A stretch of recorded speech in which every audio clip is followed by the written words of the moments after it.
하나님 말씀은 시편 40편 3절 말씀입니다. 우리 같이 봉독하겠습니다.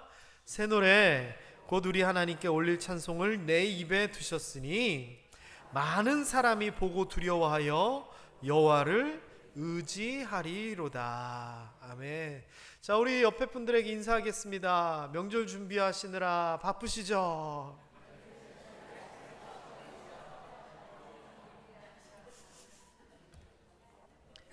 여자분들이 하실 말씀이 많으신 것 같습니다.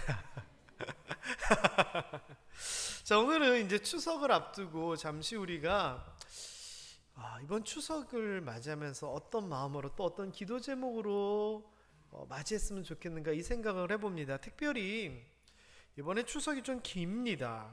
추석 연휴가 이렇게 사흘 동안 있죠. 29일이 추석이고 앞뒤로 하루씩 쉬어서 3일을 쉬게 되는데, 그 추석 연휴 다음 날이 일요일 주일이어서 쉬고, 게다가 국군의 날인데 못 쉬게 되니까 그 다음 날 화요일은 국가에서 임시공휴일로 정해서 월요일은 또 쉬고, 그 다음 화요일은 개천절이어서 쉬고.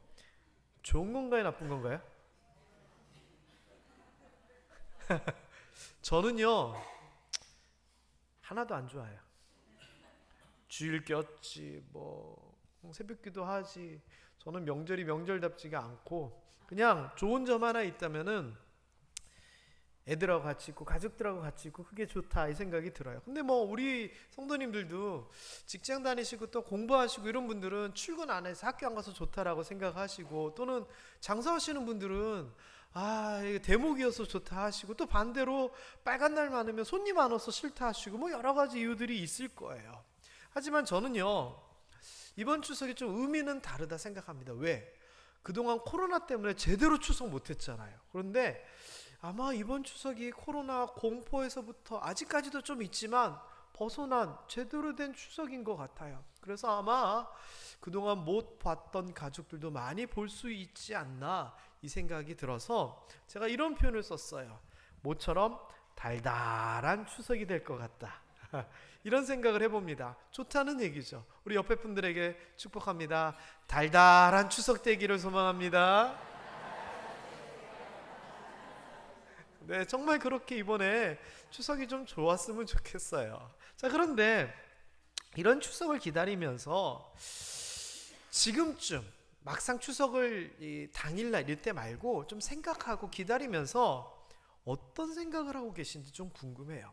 크게 우리가 두 가지 생각을 할 수 있을 것 같아요. 하나는 만나게 되고 뭐 명절을 지내게 되고 하면서 좀 흐뭇함이 있을 것 같아요. 생각을 하면. 그쵸? 좋은 것들이 있어요. 그런데 이와 함께 뭐가 있냐면은 현실에 대한 무거움을 가지고 만나요.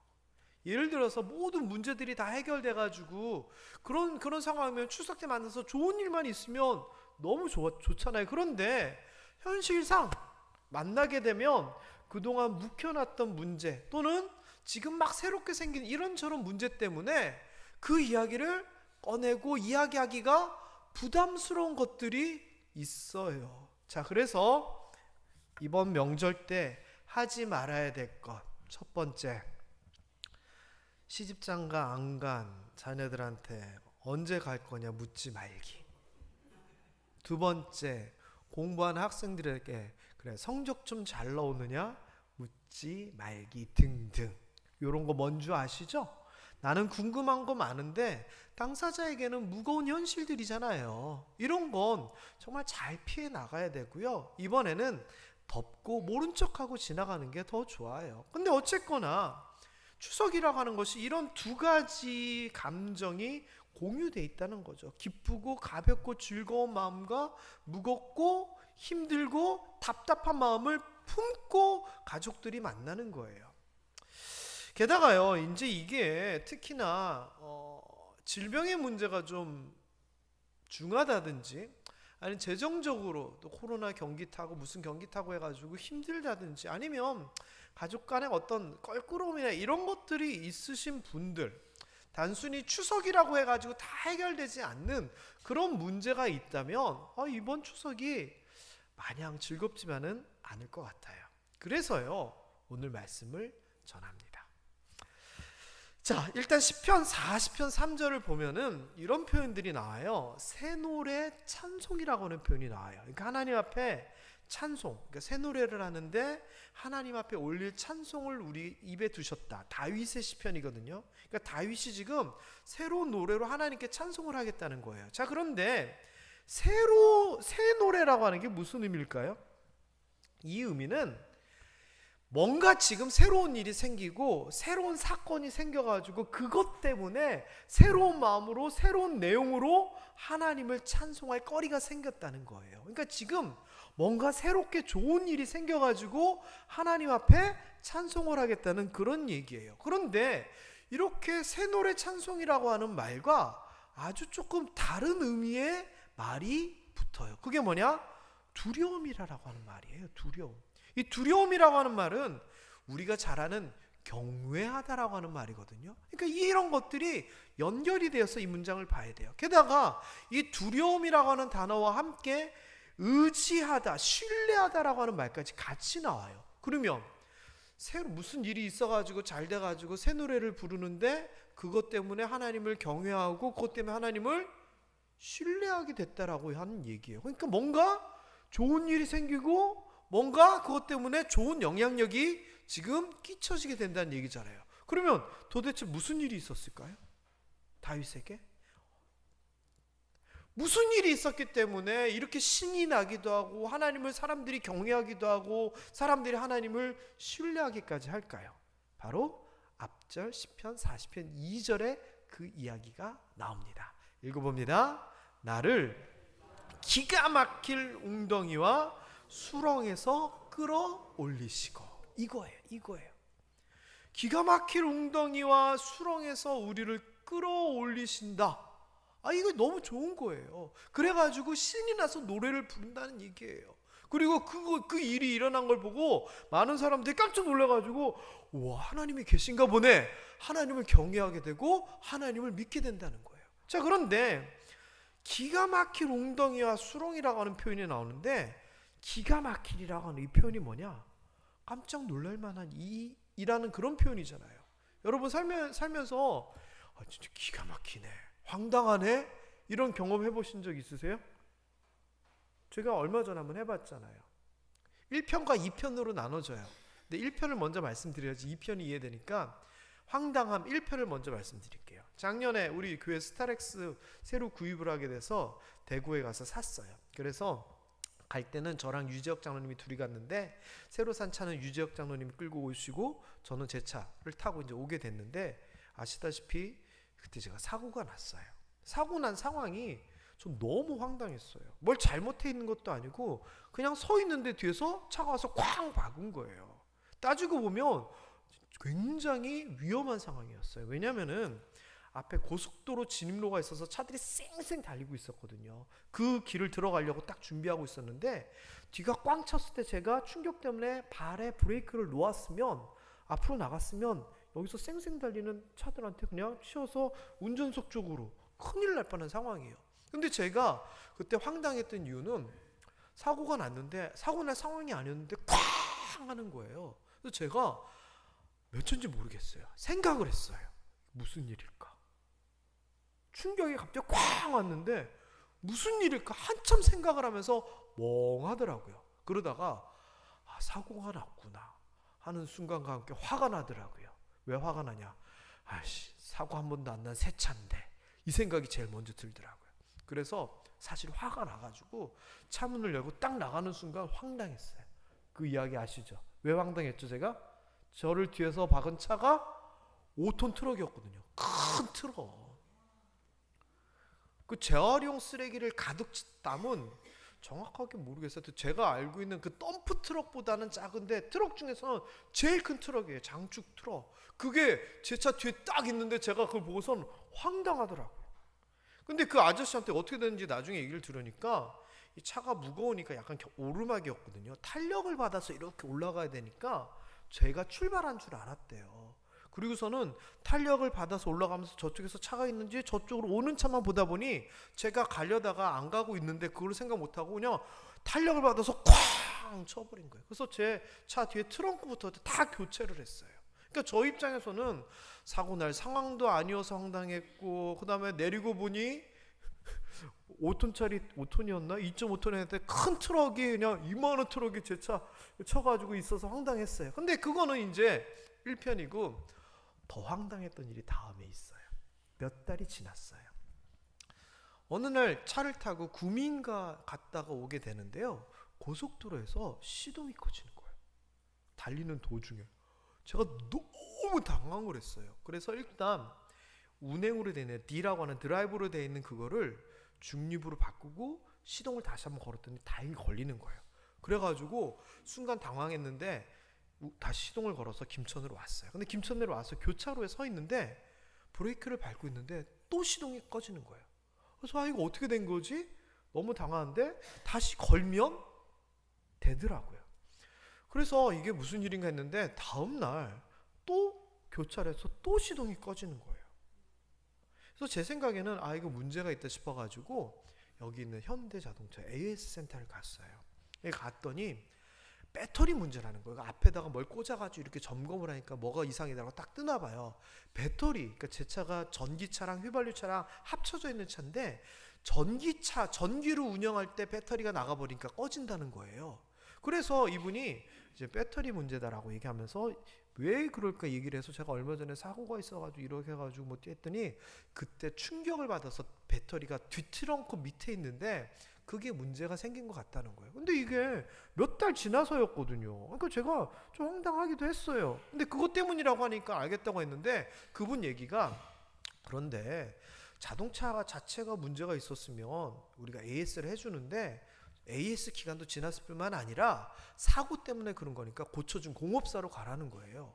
그러면서 알겠다라고 얘기했더니 근데 일단 배터리는 여기 말고 동김천에 있는 혁신도시에 있는 데가 잘 보기 때문에 일단 거기 가서 먼저 확인을 하래요. 그래서 그걸로 갔죠.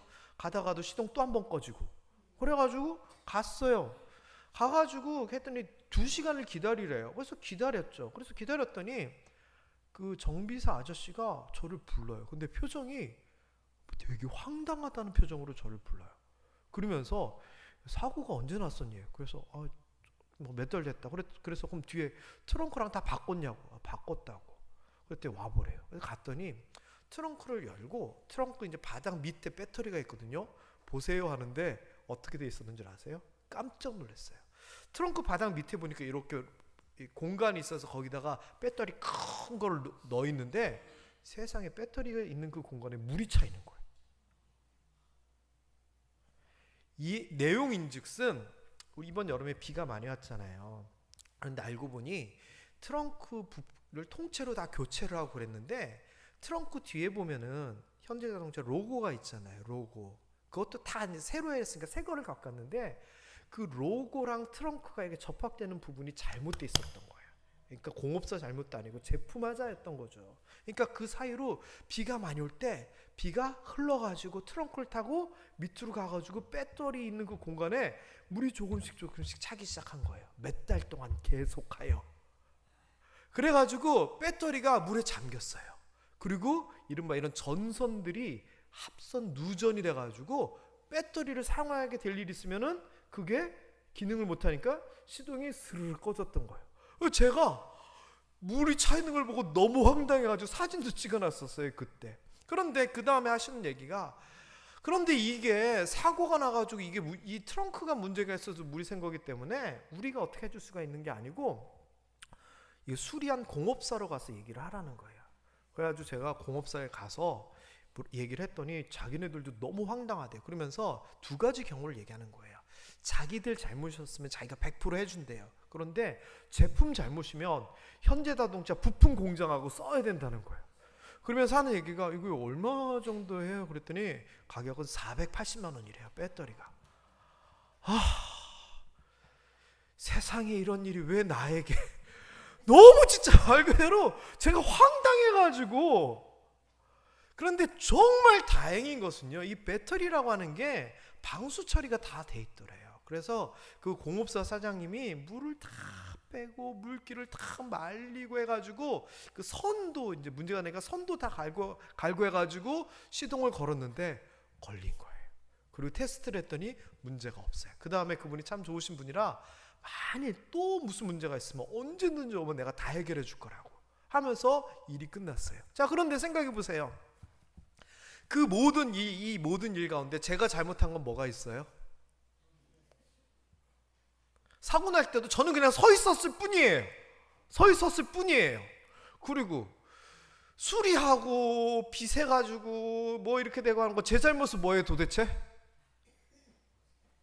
하나도 없어요. 제 잘못은 죽살이 고생한 것밖에 없어요. 진짜로.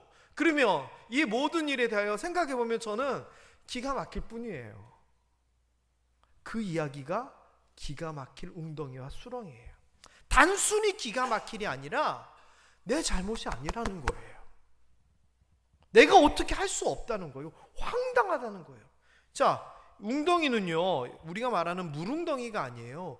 우물이에요. 우물 팠는데 빈 우물을 웅덩이라고 얘기를 해요. 그리고 이 수렁은 말 그대로 수렁, 진흙 수렁이에요. 이거는요 진흙 수렁은 뭘 얘기하냐면요 땅 같아요. 땅. 그런데 들어가면 스르륵 가라앉는 거예요. 그러니까 내가 위험하다라고 생각했으면 가지도 않았겠죠. 그런데 그냥 풀 마시고 진흙이어서 갔는데 나도 모르게 빠져 들어가는 거예요. 얼마나 기가 막히고 황당해요. 여러분 사진 하나 보여드릴까요? 이게 진짜 이스라엘 그 중동에 있는 우물이에요. 여기 빠진다고 생각을 해봐요. 물 퍼먹으려고 이렇게 했는데 잘못해서 스르륵 미끄러져서 빠지고 뭐 누가 뭐 길 가다가 어두워가지고 빠지고 못 나와요. 빠져나올 수가 없어요.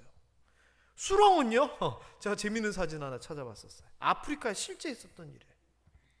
어디에서 무슨 일 때문에 일부러 이게 땅을 파놨어요. 근데 거기 이제 물이 고이고 이렇게 진흙탕이 됐으니까 코끼리들이 진흙 목욕을 좋아하거든요. 거기 들어간 거예요. 그런데 들어가긴 들어가는데 못 나와가지고 지금 이러고 있어요. 어떻게 해야 돼요? 그러면 코끼리 어떻게 꺼내야 돼요? 이렇게 꺼냈어요. 포크레인으로 다 퍼내고 길 만들어줘가지고 그렇게 꺼냈대요. 여러분 기가 막힐 웅덩이와 수렁은 우리의 의지, 우리의 노력으로 도저히 빠져나올 수 없는 그 상황을 얘기하는 거예요. 그런데 이 상황에서 다윗이 빠져나왔다는 거예요. 그러니 얼마나 기분이 좋고 신이 나고 감사하겠어요. 그래서 새 노래를 불렀다는 거예요. 여러분 혹시 삶 가운데 어렵고 힘들고 황당하고 기가 막힐 상황에 처해 계신 분 계시면 이번 추석을 기점으로 하나님께서 은혜 주셔서 반석이를 세우시고 구원해 주시기를 주님의 이름으로 축원합니다. 자, 그렇다면 다윗이 어떻게 했길래 기가 막힌 웅덩이와 수렁에서 하나님께서 건져내 주셨을까요? 그 해답도 역시 시편 40편 그 앞에 1절에서 나와요. 한번 읽어볼까요? 노랑 시작. 내가 여호와를 기다리고 기다렸더니 귀를 기울이사 나의 부르짖음을 들으셨도다. 자, 이게 순서가 부르짖음이 뒤인 것 같지만 아니에요. 부르짖었어요. 그랬더니 하나님께서 들으셨어요. 그리고 기다렸더니 그 부르짖음에 응답을 하시사 웅덩이 수렁처럼 가라앉고 빠지는 것이 아니라 반석 단단한 돌 위에 서게 하여 안전하게 하셨다라고 얘기를 하는 거예요. 이게 바로 은혜고 응답이고 구원이고 해결이잖아요. 저는 사랑하는 모함의 성도님들이 하나님 앞에 기도하고 부르짖을 때 기가 막힐 웅덩이와 수렁에서 건져내 주시기를 주님의 이름으로 축복합니다. 그래서 이 다윗이 새 노래를 부른 거예요. 여러분 감당하지 못할 일, 내가 할 수 없는 일을 하나님의 은혜로 해결되면 어찌 노래가 안 나오고 어찌 찬양이 안 나오겠습니까? 그래서 하나님 앞에 영광 돌렸다는 거예요. 그리고 거기에서만 그친 게 아니라 이 모든 일들을 봤던 사람들이, 많은 사람들이 보고 두려워하여, 이 두려움은 뭡니까? 공포가 아니라 경외다라고 아까 제가 말씀드렸죠. 야, 하나님 앞에 기도하니까 정말 되네.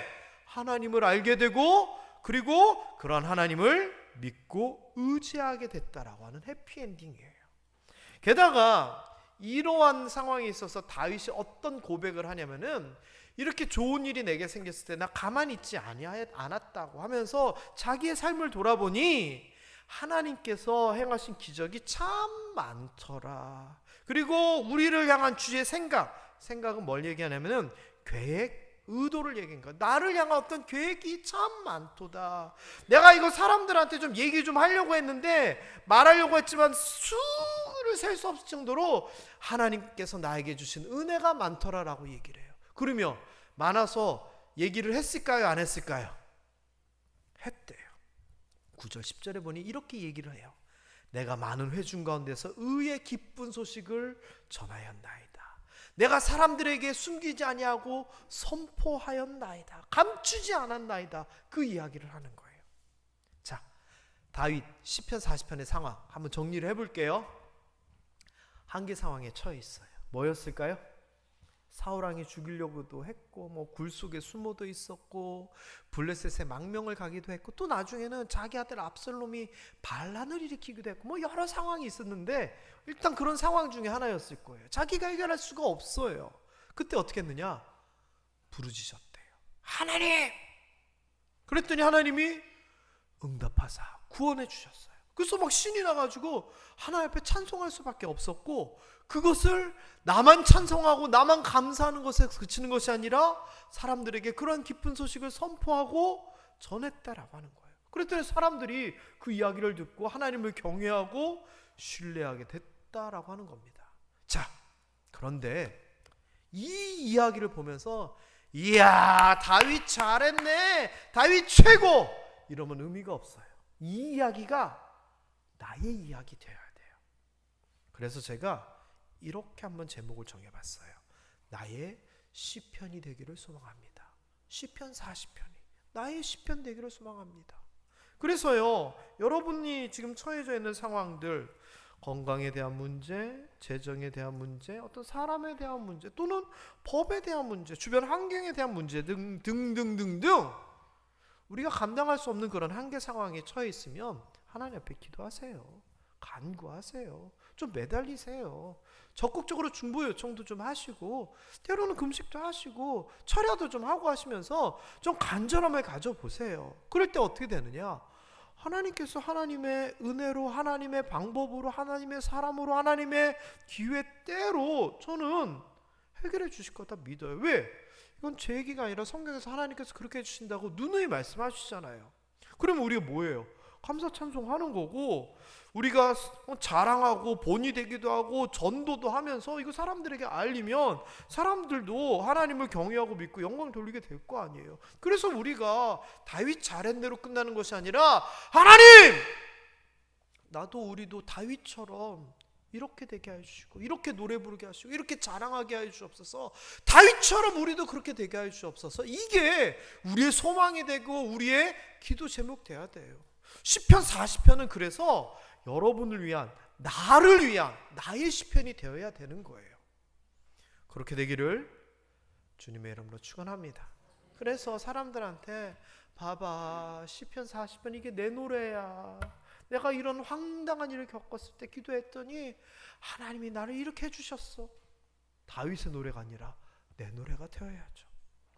그래서 이번 추석이요, 저는 이런 시간들이 되었으면 좋겠어요. 우리의 삶을 이끄시는 하나님으로 인해 그동안 우리의 문제들이 해결됐다고 찬송하고 선포하고 간증하고 자랑하고 감사하는 시간 되었으면 좋겠어요. 그래서 추석 때 모처럼 가족들, 친지들, 친구들 만나면 내가 이런 문제가 있었는데 해결됐어. 자랑했으면 좋겠어요.